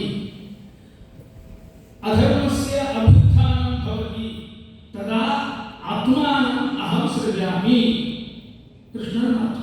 ಯಾವಾಗ ಧರ್ಮ ಅವನತಿ ಹೊಂದುತ್ತದೋ, ಅಧರ್ಮ ಎಲ್ಲ ಕಡೆಗೆ ವ್ಯಾಪಿಸುತ್ತದೋ, ಆಗ ನಾನು ಈ ಭೂಮಿ ಮೇಲೆ ಅವತಾರ ಮಾಡ್ತಾನೆ. ಹಾಗಾದರೆ ಭಗವಂತ ಭೂಮಿ ಮೇಲೆ ಅವತಾರ ಮಾಡಬೇಕಾದ್ರೆ ಇಲ್ಲಿನ ವಾತಾವರಣ ಹೇಗಿರಬೇಕು? ಎಲ್ಲ ಕಡೆಗೆ ಅಧರ್ಮ ವ್ಯಾಪಿಸಿರಬೇಕು, ಧರ್ಮ ಅಳಿದು ಹೋಗಬೇಕು, ನಾಶ ಆಗಬೇಕು. ಯಾರಿಗೆ ಭಗವಂತ ನಾವು ಬದುಕಿರೋದ್ರೊಳಗಾಗಿ ಈ ಭೂಮಿ ಮೇಲೆ ಬರಬೇಕು ಅಂತ ಅಪೇಕ್ಷೆ ಇದೆಯೋ ಅವ್ರಿಗೇನು ಮಾಡಬೇಕು? ಧರ್ಮವನ್ನು ನಾಶ ಮಾಡಬೇಕು, ಅಧರ್ಮವನ್ನು ಎಲ್ಲ ಕಡೆಗೆ ಹರಡಬೇಕು. ಈ ಕಾರ್ಯ ಎಷ್ಟು ಬೇಗ ಆಗ್ತದೆ ಅಷ್ಟು ಬೇಗ ಭಗವಂತ ಈ ಭೂಮಿ ಮೇಲೆ ಅವತಾರ ಮಾಡ್ತಾನೆ ಇದ್ದಾನೆ. ಹಾಗಾದರೆ ನಮ್ಮೆಲ್ಲ ಕರ್ತವ್ಯ ಏನು ಅಂತ ಗೊತ್ತಾಗಲ್ಲ ನಿಮಗೆ? ಯಾರಾದರೂ ಏನಾದರೂ ಹೊರಟು ಧಾರ್ಮಿಕ ಕಾರ್ಯಗಳನ್ನು ಮಾಡ್ತಿದ್ರೆ ಅಲ್ಲ, ಗೀತೆಯಲ್ಲಿ ಕೃಷ್ಣ ಹೇಳಿದ್ದಾನೆ, ನಾನು ಹೇಳೋ ಮಾತಲ್ಲ ಇದು. ಅಭ್ಯುತ್ಥಾನಂ ಅಧರ್ಮಸ್ಯ, ಎಲ್ಲ ಕಡೆಗೆ ಅಧರ್ಮ ಹರಡಬೇಕು. ಧರ್ಮಸ್ಯ ಗ್ಲಾನಿಃ ಭವತಿ ತದಾ ತದೈವ, ಆಗಲೇ ನಾನು ಅವತಾರ ಮಾಡ್ತೀನಿ ಅಂತ ಇಷ್ಟು ಸ್ಪಷ್ಟವಾಗಿ ಹೇಳಿದ್ದಾನೆ. ಇದಕ್ಕೆ ಬೇರೆ ಅರ್ಥ ಏನು ನನಗಂತೂ ತೋಚೋದಿಲ್ಲ. ಇದೊಂದು ಸಮಸ್ಯೆ ಅಲ್ವಾ? ನಾವೆಲ್ಲ ಧಾರ್ಮಿಕರಾಗಬೇಕು ಅಂತ ಗೀತೆ ಹೇಳೋದ್ರ ಬದಲಾಗಿ ಅಧರ್ಮವನ್ನು ಹೆಚ್ಚು ಮಾಡಬೇಕು ಅಂತ ಈ ಶ್ಲೋಕ ಹೇಳ್ತಾ ಇದೆ. ಈ ಸಮಸ್ಯೆಗೆ ಪರಿಹಾರ ಅಂತ ಹೇಳಿ ಆಚಾರ್ಯರು ಪಂಡಿತರನ್ನು ಚೂಡಾಯಿಸುತ್ತಾರೆ. ಜೊತೆಗೆ ನಿಸ್ಸಿದ್ರು. ಧಾರವಾಡ ಪಂಡಿತರ ಬೀಡು, ನಾನು ಇವಾಗ ಹೆಸರು ಹೇಳೋದಿಲ್ಲ. ಆ ಕಾಲದಲ್ಲಿ ಘಟಾನುಘಟಿಗಳನ್ನು ಖರ್ಚಿಗೆಯವ್ರ ಕೈ ಎತ್ತಾರೆ ಗೊತ್ತು ನನಗೆ. ಅಂಥ ವಿದ್ವಾಂಸರಿದ್ದರು. ಅವರು ಬಂದು ಶಾಲೆ ಹೊತ್ತುಕೊಂಡು ದೊಡ್ಡ ದೊಡ್ಡ ಅಂಗಾರಾಕ್ಷಾಂತಿ ಎಲ್ಲ ಹೊಡಿಸಿದ ತಲೆ ಇಟ್ಕೊಂಡು ಬಂದು ಕೂತಿರ್ತಿದ್ರು. ಏನು ಹೇಳ್ತಾರೆ ಬನ್ನಂಜೆ ಕೇಳಬೇಕು ಅಂತ. ಅವ್ರನ್ನೆಲ್ಲ ನೋಡ್ತಾ ಒಂದು ಮಾತು ಹೇಳಿದ್ರು. ಧಾರವಾಡ ದೊಡ್ಡ ದೊಡ್ಡ ವಿದ್ವಾಂಸರ ತವರು, ನಾಳೆ ದಿವಸ ಈ ಸಮಸ್ಯೆಗೆ ಈ ವಿದ್ವಾಂಸರು ಬಂದು ಉತ್ತರ ಕೊಡ್ತಾರೆ, ಎಲ್ಲರೂ ಸಕಾಲಕ್ಕೆ ಬರಬೇಕು. ಯಾರು ಇದಕ್ಕೆ ಉತ್ತರ ಕೊಡ್ತೀರೋ ಅವರಿಗೆಲ್ಲ ನಾನು ಮೈಕನ್ನು ಕೊಡ್ತಾ ಇದ್ದೇನೆ, ನಾನು ಬದುಕಿ ಸರಕು ಕೊಡ್ತೀನಿ. ನಿಮಗೆ ಇದೊಂದು ಸಣ್ಣ ಗೀತೆ ಶ್ಲೋಕ, ನೀವು ವಿದ್ವಾಂಸರಿಗೆ ದೊಡ್ಡ ವಿಷಯ ಇಲ್ಲ. ಆದ್ದರಿಂದ ನಾಳೆ ಆರಂಭದಲ್ಲೇ ಒಂದು ಉತ್ತರ ಕೊಡಬೇಕು ಅಂತ ಹೇಳಿ ಪ್ರವಚನ ಮುಗಿಸ್ಬಿಟ್ಟು ಹೋಗ್ತಿದ್ದೆ. ಮಾರನೇ ದಿವಸ ಒಬ್ಬ ವಿದ್ವಾಂಸ ಅಲ್ಲಿ ಸಭೆಯಲ್ಲಿ ಕಂಡ್ರಿಗೆ ಎಲ್ಲರೂ ಮಾಯ. ಇಲ್ಲಿ ಡೆಟ್ರಾಯ್ಟ್ನಲ್ಲಿ ನಮ್ಮ ಸ್ನೇಹಿತರು ಮುರಳೀಧರ ಕುರುಡಿ ಅಂತ ಅವ್ರ ಮನೆಯಲ್ಲಿ ಬಂದು ಒಂದು ವಾರ ಇದ್ದರು. ನಾನು ಡೆಟ್ರಾಯ್ಟ್ನಲ್ಲಿ ಕೆಲಸ ಮಾಡ್ತಿದ್ದೆ ಅವಾಗ IT ಕಂಪ್ನಿಗೆ. ಮುರಳೀಧರ ಅವ್ರ ಹತ್ರ ಬಂದು ಕೇಳಿದೆ, ನಾನು ಬನ್ನಂಜೆ ಅವ್ರ ಹತ್ರ ಮಾತಾಡಬೇಕು, ಯಾವಾಗ ಸಿಗ್ತಾರೆ? ನೋಡು, ಬೆಳಿಗ್ಗೆ 6 ಗಂಟೆಗೆ ಬರಬೇಕು, ವಾಕಿಂಗ್ ಹೋಗ್ತೀವಿ ನಾನು ಅವರು. ಅವಾಗ ಆಚಾರ್ಯ ಕೇಳಿ, ಆಚಾರ್ಯ ಬರಲ್ಲ? ಕರೆಕ್ಟಾಗಿ ಮತ್ತು ಒಳ್ಳೆಯದಾಯಿತು ಬಾ. ಸೊ ಒಂದು ವಾರ ನಾನು ಬೆಳಿಗ್ಗೆ 5:30 ಮನೆ ಬಿಟ್ಟು 6 ಗಂಟೆಗೆ ಮುರಳಿಯವ್ರ ಮನೆಗೆ ಹೋಗಿ ಬನ್ನಂಜೆಯವ್ರ ಜೊತೆಗೆ ವಾಕಿಂಗ್ ಹೋಗ್ತಾ ಇದ್ದೆ. ಆ ಸಮಯದಲ್ಲಿ ಅವರ ಮುಂದೆ ಇವನ್ನೆಲ್ಲ ಪ್ರಸ್ತಾಪಿಸಿ, ಆಚಾರ್ಯ ಬದುಕಿದ್ದಾಗಲೇ ದಂತಕಥೆಯಾಗಿದ್ದೀರಿ ನೀವು, ನಿಮ್ಮ ಬಗ್ಗೆ ಇಂಥವೆಲ್ಲ ವೃತ್ತಾಂತಗಳಿವೆ, ಇದರಲ್ಲಿ ಸತ್ಯ ಎಷ್ಟು ಸುಳ್ಳು ಎಷ್ಟು ಅಂತ ಕೇಳಿದಾಗ 100% ನಿಜ ಅಂತ ಹೇಳಿದೆ. ಇಂಥ ಅನೇಕ ಸಂದರ್ಭಗಳು. ದಾಸ್ಯಾಮಿ ಹೈಮಕಂಕಣಂ, ಚಂದ್ರಿಕಾ ಪಾಠ ಭಂಡಾರಗಿರಿ ಸ್ವಾಮಿಗಳ ಹತ್ರ ಇವರು ಚಂದ್ರಿಕಾ ಓದಿದ್ದಾರೆ. ಹೆಂಗೆ ಓದಿದ್ದಾರೆ ಅಂದರೆ ಇವರೇ ಓದ್ಕೊಂಡು ಬರಬೇಕು, ಭಂಡಾರಗಿರಿ ಸ್ವಾಮಿಗಳು ಮುಂದೆ ಅನುವಾದ ಮಾಡಬೇಕು. ಒಂದು ದಿವಸ ಚಂದ್ರಿಕಾದಲ್ಲಿ ಒಂದು ಕ್ಲಿಷ್ಟವಾದ ಸಮಸ್ಯೆ, ಒಂದು ಯಾವುದೋ ವಾಕ್ಯ ಭಂಡಾರಗಿರಿ ಸ್ವಾಮಿಗಳು ಹೇಳ್ತಾರೆ ಇವರು, ನಾಳೆ ದಿವಸ ಈ ಪಂಕ್ತಿಗೆ ಅರ್ಥ ನೋಡ್ಕೊಂಡು ಬನ್ನಿ, ಇದರಲ್ಲಿ ಬಹಳ ಸಮಸ್ಯೆಗಳು ಬರ್ತವೆ, ಇದಕ್ಕೆ ಅರ್ಥ ಹೇಳುವಾಗ ಅವನ್ನೆಲ್ಲ ಬಿಡಿಸಿಕೊಂಡು ತಂದು ನೀವು ಹೇಳಿದರೆ ದಾಸ್ಯಾಮಿ ಹೈಮ ಕಂಕಣಂ ಅಂದ್ರೆ ಸಂಸ್ಕೃತದಲ್ಲಿ ಪಾಠ. ಆದ್ದರಿಂದ ಹೈಮ ಅಂದರೆ, ಹೇಮ ಅಂದರೆ ಬಂಗಾರ, ಹೈಮ ಅಂದರೆ ಬಂಗಾರದಿಂದ ಮಾಡಿದ್ದು, ಕಂಕಣ ಅಂದರೆ ಕಡಗ, ಬಂಗಾರದ ಕಡಗ ಕೊಡ್ತೇನೆ ಅಂದ್ರೆ ವಿದ್ಯಾಮಾನ ಟೀಚರ್. ಅವಾಗ ಬನ್ನಂಜೆಯವರು ಹಾಗಾದ್ರೆ ಈಗಲೇ ಹೇಳ್ತೇನೆ ಉತ್ತರ ಅಂತ. ಈಗಲೇ ಹೇಳ್ತೀರಾ? ಓಹೋ ಸರಿ ಹೇಳಿ. ಆ ಪಂಕ್ತಿ ನೋಡಿ ಅದರ ಅರ್ಥ ಹೇಳಿಲ್ಲ, ಪುಸ್ತಕ ಇಸ್ಕೊಳ್ಳಿಲ್ಲ, ಆ ಪಂಕ್ತಿ ಬಾಯಲ್ಲಿ ಹಾಗೆ ಹೇಳಿದ್ರಂತೆ. ಪುಸ್ತಕ ನಿರಪೇಕ್ಷಕವಾಗಿ ಈಗ ಅದರ ಅರ್ಥ ಹೇಳ್ತೀನಿ ಕೇಳಿ, ಅದರ ಮೇಲೆ ಬರೋ ಸಮಸ್ಯೆಗಳೇನು, ಅದಕ್ಕೆ ಪರಿಹಾರ ಏನು ಎಲ್ಲ ಬಿಡಿಸಿ ಹೇಳಿದಂತೆ. ವಿದ್ಯಾಮಾನ ತೀರ್ಥರಿಗೆ ಬಹಳ ಆಯ್ತು. ಇಲ್ಲಿ ಬನ್ನಿ ಅಂತ ಕರೆದಂತೆ. ಬನ್ನಂಜೆಯವರು ಎದುರು ಹೋದರು, ಕೈ ಮುಂದೆ ಮಾಡಿ. ಇವರು ಕೈ ಮುಂದೆ ಮಾಡಿದಂತೆ. ವಿದ್ಯಾಮಾನ ತೀರ್ಥರು ಅದೊಂದು ನೀರಿನ ಚೊಂಬಿತ್ತು, ಯಾರಿಗೋ ಶಿಷ್ಯ ಹೇಳಿ ಆ ತಂಗಿ ಕೊಡಿ ಅಂತ. ತಮಗೆ ವಿದ್ಯಾಮಾನ ತೀರ್ಥರು ಮುಂದೆ ಇಟ್ಟರೆ ಆ ನೀರಿನ ಚೊಂಬಿನೊಳಗೆ ತಾಮ್ರದ ತಂಬಿಗೆಯಲ್ಲಿ ವಿದ್ಯಾಮಾನ ತೀರ್ಥರು ಕೈಯಲ್ಲಿದ್ದರು. ಹೀಗೆ ಎತ್ತಿದ ಮೇಲೆ ನೀರು ಹರಿತಾ ಇತ್ತು. ಬನ್ನಂಜೆಯವರಿಗೆ ಕೈ ಮಾಡಿದ್ದಲ್ಲ ಮುಂದೆ, ಅದರ ಮೇಲೆ ಹಿಂಗೆ ನೀರಿನ ಹನಿ ಹಾಕಿದಂತೆ. ಹಾಗೆ ಹೋಗಿ ಇವರು ಏನು ಅರ್ಥ ಆಗಲಿಲ್ಲ ಸ್ವಾಮಿ, ಏನು ಹೇಳಿದ್ದೀನಿ ನಾನು? ದಾಸ್ಯಾಮಿ ಹೈಮ ಕಂಕಣಂ. ಏನು ಹೈಮ ಅಂದರೆ ಹಿಮ ಸಂಬಂಧಿ ಹೈಮ. ಹಿಮ ಸಂಬಂಧಿಯಾದದ್ದು ಯಾವುದು? ಜಲ. ಅದರಿಂದ ಕಂಕಣವನ್ನು ಹಾಕಿದ್ದೀನಿ, ಹೈಮ ಕಂಕಣಂ. ಆಯ್ತು ಐದು ಅಂತ ಇವರು ಬಾಳೆಗಾರಿನಲ್ಲಿ ಬನ್ನಂಜೆಯವರು ಪಾಠ ಹೇಳ್ತಾ ಇದ್ರು ವಿದ್ಯಾರ್ಥಿಗಳಿಗೆ. ಆವಾಗ ವಿದ್ಯಾಮಾನರ ಜೊತೆಗೆ ಹೇಗೆ ಎಂಥ ಸರಸ ಸಂಬಂಧ, ಎಷ್ಟು ಪ್ರೀತಿ ಅನ್ನೋದನ್ನು ಹೇಳ್ತಾ ಈ ಸಂದರ್ಭವನ್ನು ಹೇಳಿದರು ಅಂತ ನಮ್ಮ ಹುಬ್ಬಳ್ಳಿಯ ಸತ್ಯಮೂರ್ತಿ ಆಚಾರ್ಯರು ನನಗೆ ಹೇಳಿದುಂಟು. ಒಂದು ವಿಷಯ ಹೇಳಬೇಕು, ಇದು ಹೇಳದೇ ಇದ್ದರೆ ಬನ್ನಂಜೆಯವ್ರ ಬಗ್ಗೆ ಮಾತಾಡೋದಂಗೆ ಅನಿಸೋದಿಲ್ಲ ನನಗೆ. ಹೇಗೆ ಒಂದು ಯುದ್ಧ ಆದರೆ ದೇಶದ ಎಕಾನಮಿಗೆ ಒಂದು ಶಾಕ್ ಟ್ರೀಟ್ಮೆಂಟ್ ಕೊಟ್ಟಂಗಾಗುತ್ತೆ, ಹಾಗೆ ಮಾಧ್ವ ಸಮಾಜದಲ್ಲಿ ಬನ್ನಂಜಿಯವರು ಬಂದು ನಮ್ಮನ್ನೆಲ್ಲ ಬಡದು ಎಬ್ಬಿಸಿದ್ದಾರೆ. ಅವರು ಆ ತ್ರಿವಿಕ್ರಮ ಪಂಡಿತಾಚಾರ್ಯರ ತತ್ವಪ್ರದೀಪಕ್ಕೆ ತತ್ವಪ್ರದೀಪ ಚಂದ್ರಿಕಾ ಅಂತ ಬರೆದರು, ಸರ್ವಮೂಲ ಎಡಿಟ್ ಮಾಡಿದರು, ಆಮೇಲೆ ಉಪನಿಷತ್ ಚಂದ್ರಿಕಾ ಅಂತ ಬರೆದರು. ಇದಕ್ಕೋಸ್ಕರ ಅವರು ಫೇಮಸ್ ಆಗಿಲ್ಲ, ವಿದ್ಯುತ್ ಪ್ರಪಂಚದಲ್ಲಿ ಈ ಕಾರಣಗಳಿಗೋಸ್ಕರ ಅವರು ಪ್ರಸಿದ್ಧರಾಗಿದ್ದಾರೆ. ನಮ್ಮಗಳ ಮಧ್ಯೆ ಅವರು ಪ್ರಸಿದ್ಧರಾಗಿರುವ ಕಾರಣಗಳು ಬೇರೆಯೇ ಇದೆ. ಏನು ಆ ಕಾರಣಗಳು? ಒಂದೊಂದಾಗಿ ಹೇಳ್ತೀನಿ ಕೇಳಿ. ಅಂದರೆ ನಮ್ಮ ವಿದ್ಯಾಪೀಠದಿಂದ ಶುರು ಮಾಡ್ತೀನಿ. ವಿದ್ಯಾಪೀಠದಲ್ಲಿ ಮುಂದುಗಡೆ ಕ್ರಾಪ್, ಹಿಂದುಗಡೆ ಜುಟ್ಟು. 16-18 ವಯಸ್ಸಿನ ಹುಡುಗರಿಗೆ ತಲೆ ಬೋಳಿಸಿ ಜುಟ್ಟು ಬಿಟ್ಬಿಡಿ ಅಂದರೆ ಏನು ಮಾಡ್ತಾರೆ? ಆ ಕ್ರಾಪ್ ಹಾಗೆ ಇರುತ್ತೆ, ಹಿಂದಿನ ಕೂದ ತೊಗೊಂಡು ಜುಟ್ಟು ಕಟ್ಕೊಂಡಿರ್ತಾರೆ. ಅದ್ರ ಬಗ್ಗೆ ಸ್ವಾಮಿಗಳು ಬಂದಾಗಲೆಲ್ಲ ಹೇಳಬೇಕು ಜುಟ್ಟು ಬಿಡಿ ಅಂತ. ನಾನು ಇದನ್ನೆಲ್ಲ ನೋಡಿ ಪೇಜಾವರ ಸ್ವಾಮಿಗಳ 3ನೇ ಪರ್ಯಾಯದಲ್ಲಿ ಅವ್ರ ಹತ್ರ ಸುಧಾ ಓದ್ತಾ ಇದ್ದೇನೆ ನಾನು. ಬನ್ನಂಜಿಯವರಾಗ ಬಂದು ಹೋಗಿ ಮಾಡ್ತಿದ್ರು. ಒಂದು ದಿವಸ ಅಂಬರಪಡಿ ಹೋಗಿದ್ದೆ, ಎಲ್ಲೋ ಕಟೀಲ್ನಲ್ಲಿ ಒಂದು ಕಾರ್ಯಕ್ರಮ. ಅವ್ರ ಮಗ ಅಭಿನಯ ಮುಂದುಗಡೆ ಸೀಟಲ್ಲಿ ಕೂತಿದ್ದ. ಗುಂಡಾಚಾರ್ಯರು ಪೇಜಾವರ ಮಠದ ದಿವಾನರು, ನಾನು ಹಿಂದುಗಡೆ ಕೂತಿದ್ವಿ. ಕಟೀಲ್ನಲ್ಲಿ ಒಂದು ಯಾವುದೋ ನಾಗ ಪೂಜೆ ಕಾರ್ಯಕ್ರಮ ಎಲ್ಲ ಮುಗಿಸ್ಕೊಂಡು ಬನ್ನಂಜಿಯವ್ರ ಮನೆಗೆ ಬಂದಾಗ ರಾತ್ರಿ 11 ಹೋದೆ. ಮನೆ ಮುಂದೆ ಬಂದು ಕಾರು ಬಾಗಿಲು ತೆಗೆದಿದೆ. ಇಡೀ ದಿವಸ ನನ್ನ ಜೊತೆಗಿದ್ದಿ, ನಿನಗೆ ಸಮಯ ಕೊಡಲಿಕ್ಕೆ ಆಗಲೇ ಇಲ್ಲ, ಏನು ಪ್ರಶ್ನೆಗಳಿವೆ ಈಗ ಕೇಳು. ಆಚಾರ್ಯ ಮಗೋ ಸಮಯ ನಿಮಗೆ, ನಿನಗೆ ನಿದ್ದೆ ಬಂತ? ನೀವು ಎಚ್ಚರ ಕೂತಿದ್ರೆ ನೀವು ಎಷ್ಟೊತ್ತು ಎಚ್ಚರ ಕೂಡ್ತೀರಿ ಅಷ್ಟೊತ್ತು ಕೂಡ್ತೀನಿ ನಾನು, ನನಗೆ ನಿದ್ದೆ ಇಲ್ಲ, ಹಂಗಾರೆ ನನಗೂ ನಿದ್ದೆ ಇಲ್ಲ. ಪ್ರಶ್ನೆ ಕೇಳು. ಅವರಿಗೆ ಪ್ರಶ್ನೆ ಕೇಳ್ತಾರೆ. 2:30 ನಾವಲ್ಲಿಂದ ಎದ್ದಾಗ ರತ್ವಿಗೆ ಕಾರಣದಲ್ಲಿ ನನ್ನ ಮಠಕ್ಕೆ ಕಳಿಸ್ಕೊಟ್ರು. ಆಗ ಏನು ಪ್ರಶ್ನೆ ಕೇಳಿದೆ ನಾನು? ಈ ಜುಟ್ಟಿನ ಪ್ರಶ್ನೆ ಕೇಳಿದೆ. ಯಾಕೆ ಅವರು ಕೇಳಿದೆ?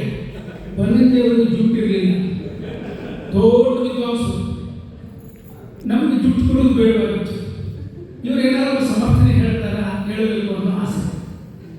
ಅನುಮಾನಿಸ್ತಾ ಅವ್ರನ್ನ ಕೇಳಿದೆ, ಆಚಾರ್ಯ ಒಂದು ಪ್ರಶ್ನೆ ಕೇಳ್ತೀನಿ, ಏನು ತಪ್ಪು? ಬೇಕಾದ ಕೇಳಬಹುದು, ಜುಟ್ಟಿನ ವಿಷಯದಲ್ಲಿ ನಿಮ್ಮ ಅಭಿಪ್ರಾಯ ಏನು ಅಭಿಪ್ರಾಯ ಅಂತ. ಅವ್ರು ನೋಡಿ ಗೊತ್ತಾಗಿದ್ದಾನೆ ಏನು ಕೇಳ್ತಿದ್ದೀನಿ ಅಂತ ನಮ್ಮ ಬಾಯಿಂದ ಹೊರಿಸ್ತಾ ಇದ್ದಾರೆ. ಅಲ್ಲ, ಜುಟ್ಟು ಕೊಡಬೇಕು ಅಂತ ಶಾಸ್ತ್ರದಲ್ಲಿ ಇದೆಯಾ? ಇದೆ. ಮತ್ತೆ ಮತ್ತೆ ನನ್ನ ಬಾಯಿಂದ ಬರಬೇಕು, ನಾನು ಭಂಡ ಆಚಾರ್ಯ ಅಂದೆ. ಅವ್ರಿಗೆ ನಗು ಬರ್ತಾ ಇದೆ, ಏನು ಅಂತ. ಆಚಾರ್ಯ ನಿಮ್ಮ ಜುಟ್ಟಿಲ್ಲ ಆಚಾರ್ಯ ಅಂದೆ. ಬಾಯಿಂದ ಬಂದೇ ಬಿಟ್ಟು ಹೆದರ್ತಾ ಕಾಣಿದ್ರೆ ನಗ್ತಾ ಬಿಡ್ತಿದ್ದಾರೆ. ಇಲ್ಲ ಅಂತ ಯಾಕೆ ಕೇಳ್ಕೊಂಡು ಏನು? ಹಾಂ, ಇದೇ ಹೇಗಪ್ಪ, ಕಣ್ಣೀರಿದ್ದಾರೆ, ಜುಟ್ಟಿಲ್ಲ. ಹಾಂ, ಜುಟ್ಟಿಲ್ಲ ಅಂತ ಯಾಕೆ ಕೇಳ್ಕೊಂಡಿದೆಯೇನು? ಆಚಾರ್ಯ ಹೇಳಿದೆ, ಏನು ಜುಟ್ಟು ಅಂದರೆ ಏನು? ಜುಟ್ಟು ಅಂದರೆ ಶಿರಸ್ಸಿನ ಈ ಭಾಗದಲ್ಲಿ ಗೋಪಾಲದಷ್ಟು ಕೂದಲಿರಬೇಕು. ಸುತ್ತಮುತ್ತ ಬೋಳಿಸ್ಬೇಕು ಅಂತಿಲ್ಲ, ಅಷ್ಟು ಕೂದಿದೆ ನನಗೆ, ಅಲ್ಲಿ ನಾನು ಬೋಳಿಸಿಲ್ಲ.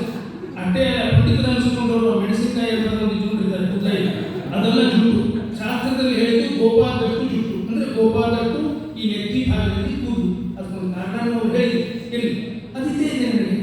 ಅದರಿಂದ ನನಗೆ ಜುಟ್ಟಿಲ್ಲ ಅಂತ ಯಾಕೆ ತಿಳ್ಕೊಂಡು ಎಂದು ಬೆಪ್ಪ ಅವಾಗ ಏನು ಹೇಳಬೇಕು ಗೊತ್ತಿಲ್ಲ. ಆಮೇಲೆ ಒಂದು ವಿಷಯ ಹೇಳಿ ನೋಡು, ಸತ್ಯಪ್ರಮೋದ ತೀರ್ಥರು ಬಂದಿದ್ರು ಮನೆಗೆ, ಪೂಜೆ ಮಾಡಿದ್ರು. ಹೋಗ್ತಾ ಒಂದು ಮಾತು ಹೇಳಿದರು, ನಮ್ಮ ಸಮಾಜದಲ್ಲಿ ದೊಡ್ಡ ವಿದ್ವಾಂಸರು ನೀವು, ನಿಮ್ಮ ಪ್ರವಚನಗಳು, ನಿಮ್ಮ ಶಾಸ್ತ್ರದ ವಿಷಯಗಳಲ್ಲಿ ನೀವು ಮಾಡೋ ಅದ್ಭುತವಾದ ಬರಹ ಕಾರ್ಯ, ಅದರೆಲ್ಲದರಿಂದ ನಾವು ಬಹಳ ಸಂತೋಷ ಆಗಿದೆ. ನೀವು ಜುಟ್ಟು ಅಂತ ಬಿಟ್ಟು ಬಿಟ್ಟರೆ ನಾನು ಹೋದರೆ ನಾನು ಹಾಡಿ ಹೋಗಿರ್ತೀನಿ. ಬನ್ನಂಜೆ ನಮ್ಮ ಸಮಾಜದ ದೊಡ್ಡ ವಿದ್ವಾಂಸರು ಅಂತ ಹೇಳ್ತಾರೆ. ಇವ್ರು ನೋಡಿ ಇವರಂತಾರೆ, ಸ್ವಾಮಿ ನಾಳೆ ದಿವಸನೇ ಹೋಗಿ ತಲೆ ಬೋಳಿಸ್ಕೊಂಡು ಜುಟ್ಟು ಬಿಟ್ಕೊಂಡು ಬಂದ್ಬಿಡ್ತೀನಿ, ನನಗೊಂದು ಸಣ್ಣ ಶಾಸ್ತ್ರದ ಪ್ರಮಾಣ ತೋರಿಸಿ. ಏನು? ಜುಟ್ಟು ಅಂದರೆ ಮಧ್ಯದಲ್ಲಿ ಕೂದಲಿರೋದು ಮಾತ್ರ ಅಲ್ಲ, ಸುತ್ತಮುತ್ತ ಬೋಳಿಸಿರೋದು ಅಂತ ಹೇಳೋ ಒಂದು ಶಾಸ್ತ್ರದ ಪ್ರಮಾಣ ತೋರಿಸ್ಬಿಡಿ, ನಾಳೆ ದಿವಸ ನೀವು ಹೇಳೋ ಹಾಗೆ ಬಂದ್ಬಿಡ್ತೀನಿ. ಇಂಥ ಅನೇಕ ಕಥೆಗಳು ಅವರ ಜೊತೆಗೆ ಒಂದೊಂದಲ್ಲ. ಈಗ ಬನ್ನಂಜೆ ಬರಹ ಭಾಗ 3 ಓದ್ತಾ ಇದ್ದೆ. ಇದೊಂದು ವಿಷಯ ಹೇಳಿ ನಾನು ಮಾತನ್ನು ಮುಗಿಸ್ತೇನೆ. ಅದರಲ್ಲಿ ಅವರು ತನ್ನ ಜೀವನದ ಉದ್ದೇಶ ಏನು ಅಂತ ಬರೀತಾರೆ. ಆ ಪೇಜು ತನ್ನ ಓದಬೇಕು ಅನಿಸ್ಬಿಟ್ಟಿದ್ದು ನನಗೆ, ಅಷ್ಟು ಚಂದ. ಅವ್ರು ಹೇಳ್ತಾರೆ, ನನ್ನ ಮನೆಯಲ್ಲೂ ನಾನು ಅತಿಥಿಯಾಗಿಯೇ ಇದ್ದೆ. ಬಹುಶಃ ತಪ್ಪು ಮಾಡಿರಬಹುದು ಅಂತ ಹೇಳ್ತಾ, ಮನೆಯವರಿಗೆ ಯಾವ ನನ್ನ ಒಳಗಿನ ಬೇಗುದಿಗಳನ್ನು ಕಷ್ಟಗಳನ್ನು ಹೇಳ್ಕೊಳ್ಳಿಲ್ಲ. ಅವರು ಸುಖವಾಗಿರಲಿ ಅಂತ. ನಾನು ಈ ಭೂಮಿಗೆ ಏಕೆ ಬಂದೆ ಅನ್ನೋದು ನನಗೆ ಗೊತ್ತು. ಎಷ್ಟು ಮಂದಿಗೆ ಈ ಮಾತುಗಳು ಧೈರ್ಯ ಇದೆ, ನಾನು ಯಾಕೆ ಈ ಭೂಮಿ ಮೇಲೆ ಬಂದೆ ಅನ್ನೋದು ನನಗೆ ಗೊತ್ತು ಅಂತ ಹೇಳ್ತಾರೆ. ಇದರ ಹಿಂದೆ 7 ಶತಮಾನಗಳ ಇತಿಹಾಸವಿದೆ ಅಂತ ಹೇಳ್ತಾರೆ. ನಾನು ಯಾಕೆ ಈ ಭೂಮಿಗೆ ಬಂದೆ ಮತ್ತು ಇನ್ನೊಂದು ಮಾತು ಹೇಳ್ತಾರೆ, ಅದನ್ನು ಪೂರೈಸದೆ ನಾನು ಈ ಭೂಮಿಯಿಂದ ಹೊರಡುವವನಲ್ಲ. ಎಷ್ಟು ಜನರಿಗೆ, ನಮ್ಮಲ್ಲಿ ಪಂಡಿತರಿಗೆ ಈ ಮಾತು ಹೇಳೋದು ಹೇಗೆ, ನಾನು ಯಾತಕ್ಕೆ ಬಂದಿದ್ದೀನಿ, ಆ ಕಾರ್ಯ ಪೂರೈಸಿದಾಗ ನಾನು ಭೂಮಿ ಬಿಟ್ಟು ಹೋಗೋದಿಲ್ಲ, ಅದನ್ನು ಮುಗಿಸಿಯೇ ನಾನು. ಇದು ಸಾಮಾನ್ಯ ಮನುಷ್ಯನ ತುತ್ತಲ್ಲ, ಅವ ಹೇಳಬಹುದಾದ ಮಾತಲ್ಲ. ಅಂಥ ಆ ದೈವಿ ಶಕ್ತಿಗೆ ನನ್ನ ಹಾರ್ದಿಕ ನಮನಗಳನ್ನು ಸಲ್ಲಿಸಿ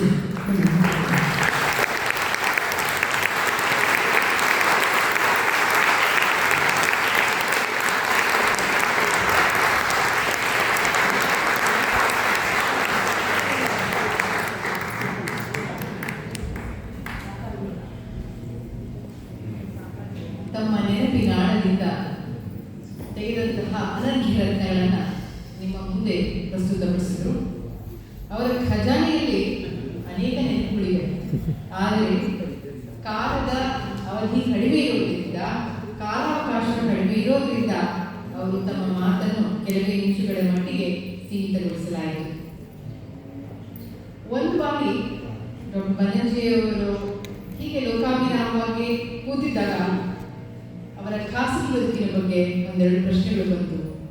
ಅದರಲ್ಲಿ ಉದಯವಾಣಿ ಪತ್ರಿಕೆಯಲ್ಲಿ ಸಂಪಾದಕರಾಗಿ ಕೆಲಸ ಮಾಡ್ತಿದ್ದಾಗ ಆಗ ಅವರು ಹೇಳ್ತಾ ಇದ್ದಿದ್ದು, ಜರ್ನಲಿಸ್ಟ್ ಅಂದರೆ ಈ ಪತ್ರಿಕೋದ್ಯಮಿಗಳು ಎಷ್ಟು ಕೇರ್ಫುಲ್ ಆಗಿದ್ರೂ ಕೂಡ ಸಾಲದು, ಬಹಳ ಜವಾಬ್ದಾರಿಯುತವಾಗಿ ಕೆಲಸ ಮಾಡಬೇಕು ಅಂತ. ಉದಾಹರಣೆಗೆ ಹೇಳ್ತಾ ಇದ್ರು, ಈಗ ನೆನೆಸ್ಕೊಂಡ್ರೆ ನಾನು ಬರುತ್ತೆ, ಬನ್ನಂಜೆ ಜೈಲಿಗೆ ಅಂತ. ಅಲ್ಲಿ ನೋಡಿದ್ರಪ್ಪ, ಅಂಡರ್ವರ್ಲ್ಡ್ ಡಾನ್ ಬನ್ನಂಜೆ ರಾಜ ಅಂತ ಇದ್ದಾರೆ. ಅದು ಅನೇಕ ಬಾರಿ ಹೇಳ್ತಾ ಇದ್ರು. ಮತ್ತೆ ಎದುರುಗಡೆ ಕೂತಂತಹ ಪತ್ರಕರ್ತರು ಹೇಳ್ತಿದ್ರು, ನಿಮಗೆ ಬ್ರೇಕಿಂಗ್ ನ್ಯೂಸ್ ಬೇಕು ಅಂತ ಹೇಳ್ಬಿಟ್ಟು ಬನ್ನಂಜೆ ಜೈಲಿಗೆ ನಾನೆಲ್ಲ ಹಾಕಬಾರ್ದಪ್ಪ, ಕ್ಲಿಯರ್ ಆಗಿ ಹೇಳಬೇಕು ಅಂತ ಅನೇಕ ಬಾರಿ ಅವರ ತಪ್ಪುಗಳನ್ನು ಕೂಡ ತಿದ್ದಿದ್ರು. ಅಷ್ಟೇ ಅಲ್ಲ, ಶಾಸ್ತ್ರ ಇದಾಗ ಒಂದು ಸಮಾಜದ ಒಂದು ವರ್ಗದ ಜನಕ್ಕಾಯಿತು, ಪಂಡಿತರಿಗೂ ಕೂಡ ಒಂದು ಎಚ್ಚರಿಕೆಯ ಕರೆಗಳಿಗೆ ಕೊಡ್ತಾ ಇದ್ರು. ಏನು ಅಂತಂದ್ರೆ, ಅವರ ಜೊತೆ ತರ್ಕಕ್ಕೆ ಬರಬೇಕಾದ್ರೆ ಯಾರು ಪಂಡಿತರು ಅಂತ ಅನಿಸ್ಕೊಂಡಿರ್ತಾರೋ, ವೇದ, ವೇದಾಂತ, ವೇದಾಂಗ, ಆಗಮ ಶಾಸ್ತ್ರ, ಪಂಚರಾತ್ರ ಆಗಮ, ಭಗವದ್ಗೀತೆ ಎಲ್ಲರಲ್ಲೂ ನೀವು ಕೂಲಂಕಷವಾಗಿ ಅಧ್ಯಯನ ಮಾಡಿ ಆಮೇಲೆ ಬನ್ನಿ, ಇಲ್ಲಾಂದರೆ ಐ ಜಸ್ಟ್ ಇಗ್ನೋರ್ ಯು. ಅಷ್ಟರ ಮಟ್ಟಿಗೆ ಅವರ ಪಾಂಡಿತ್ಯ ಇತ್ತು. ಮತ್ತೆ ಈಗ ನಮ್ಮ ಗಂಜಲಿ ಆಚಾರ್ಯ ಹೇಳಿದ ಹಾಗೆ ಯಾವುದು ಚೀಟಿ ಆಗಲಿ, ಯಾವುದು ಪುಸ್ತಕ ಆಗಲಿ ತರ್ತಾನೆ ಇರಲಿಲ್ಲ. ಯಾಕಂದರೆ ನಮಗೂ ಕೂಡ ಈ ಪಾಠ ಮಾಡಿದ್ರು, ಉಪನಿಷತ್ತು, ಕಾಠೋಪನಿಷತ್ತು. ಹಾಗಾಗಿ ಎಲ್ಲವನ್ನು ಮೌಖಿಕವಾಗಿ ನಾವು ಶಿತಪ್ಪ ಪುಸ್ತಕಗಳು ಅವ್ರು ಹೇಳ್ತಿದ್ರೆ ಆ ಸ್ಪೀಡ್ಗೆ ಎಲ್ಲಿದೆ ಪದ್ಯ ಅಂತ ಹುಡುಕ್ತಾ ಇದ್ವಿ. ಆದರೆ ಅವ್ರು ಆಗಲೇ ಮುನ್ಮುಂದಕ್ಕೆ ಅದರ ಅರ್ಥಗಳನ್ನು ಹೇಳ್ಕೊಂಡು ಹೋಗ್ತಾ ಇದ್ರು. ಆಮೇಲೆ ಇನ್ನೊಂದು ಹೇಳ್ತಿದ್ರು, ಯಾವಾಗ ಮನುಷ್ಯ ಕೊಡೆ ಹಿಡಿಯೋಕ್ಕೆ ಕಲ್ತನೋ ಅವಾಗ ನೆಗಡಿ ಎಲ್ಲ ಬರೋಕ್ಕೆ ಪ್ರಾರಂಭ ಆಯಿತು. ಹಾಗಾಗಿ ಕೆಲವು ಪದ್ಧತಿಗಳನ್ನು ನೇಚರ್ಗೆ, ಪ್ರಕೃತಿಗೆ ಹಾಗೆ ನೀವು ಮೈ ಒಡ್ಡಬೇಕು ಅಂತ ಹೇಳ್ತಾ ಇದ್ರು. ಅನೇಕ ಹೆಜ್ಜೆಗೂ ಅದು ಲೌಕಿಕವಾಗಿರ್ಬೋದು, ಅಲೌಕಿಕವಾಗಿರ್ಬೋದು, ಪ್ರತಿಯೊಂದರೂ ಕೂಡ ಹೆಜ್ಜೆಗೂ ಕೂಡ ನಾವಿಸ್ಕೊಳ್ಳೋ ಹಾಗೆ ಮಾಡಿದ್ದಾರೆ. ಅಪಾರವಾದ ಹೆಜ್ಜೆ ಗುರುತನ್ನು ಬಿಟ್ಟು ಹೋಗಿದ್ದಾರೆ. ನಾವು ಅದನ್ನು ಹಿಂಬಾಲಿಸಿಕೊಂಡು ಪರಿಪಾಲಿಸ್ಕೊಂಡು ಹೋದರೆ ನಮ್ಮ ಜನ್ಮ ಸಾರ್ಥಕ್ಯ ಪಡುವುದರಲ್ಲಿ ಎರಡು ಮಾತು.